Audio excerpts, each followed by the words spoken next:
Welcome to homework. Chapter 16, Problem 58, from the book Chemistry, the Essential Science. The question states the Ka constant for HClO2 is 1.1 times 10 to the negative 2. It asks us to calculate the concentrations of H3O plus, the ClO2 minus, and HClO2 at equilibrium when given the initial concentration of 0.0125 molarity. So the first thing we had to do is write our equation for this reaction. So we have HClO2, and it's an aqueous, in addition to water, which then creates ClO2 minus plus H3O plus.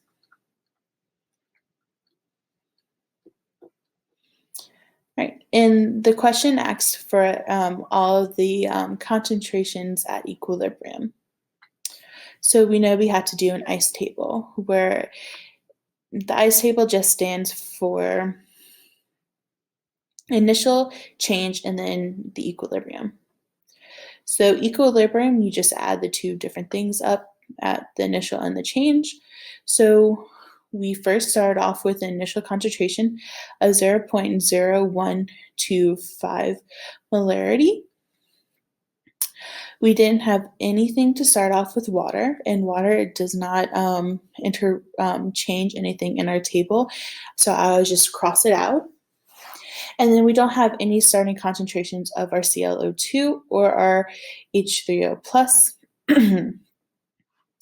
So now we talk about change. So what's actually changing in the reaction to cause our HClO2 to go to equilibrium. So for this to happen, we are actually going to have to lose some of our HClO2 since we don't have any starting products, and then we're going to add X to both of these sides. And now, since we have that, we then just add these two rows up. So we have 0.0125 plus minus X. And then we just have X and X. Now, since we have the general basis for our equilibrium, now we need to write our Ka expression. So we have Ka is equal to our products or reactants. And so our products is our ClO2 minus times our H3O plus. And then our reactant is the HClO2. And once again, water is not included because it is not aqueous. And so now we just plug in the values we have at the equilibrium.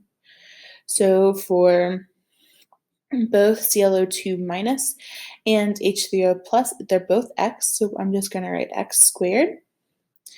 And then for HClO2, we have 0.0125 minus X. And in the question, they gave us what our Ka value is, and it's 1.1 times 10 to the negative 2. And now we just solve for X. And to solve for X, you can use the solver function in your calculator, or you can solve it algebraically. But another thing to point out is that you could also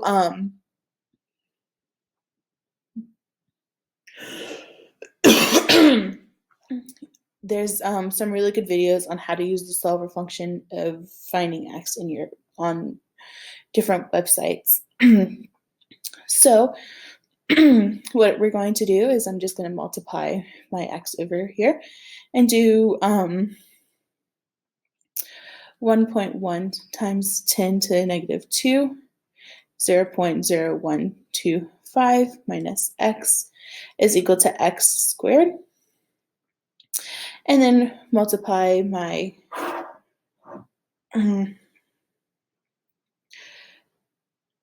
these two numbers out together.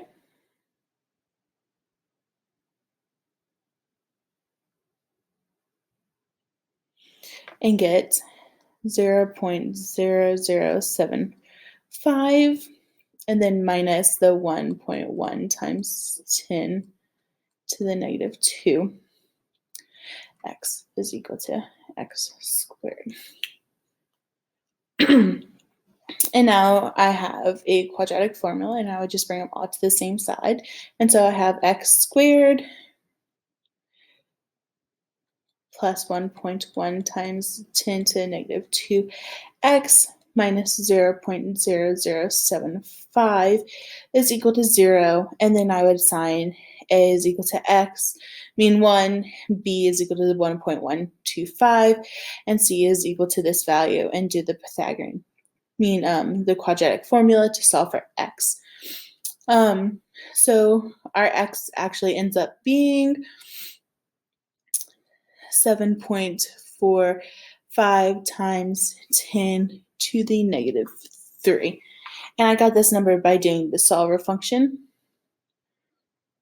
in my calculator.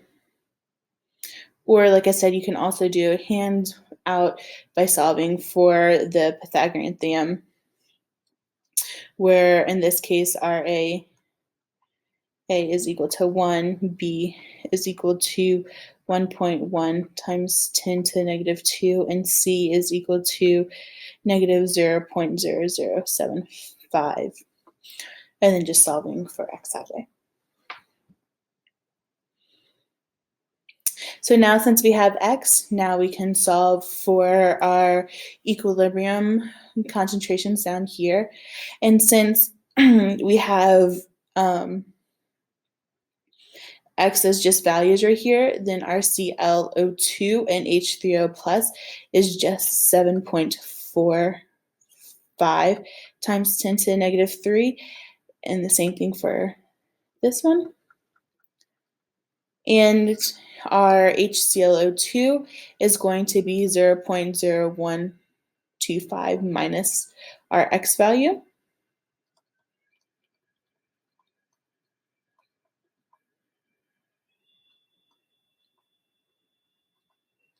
And I plug that into my calculator.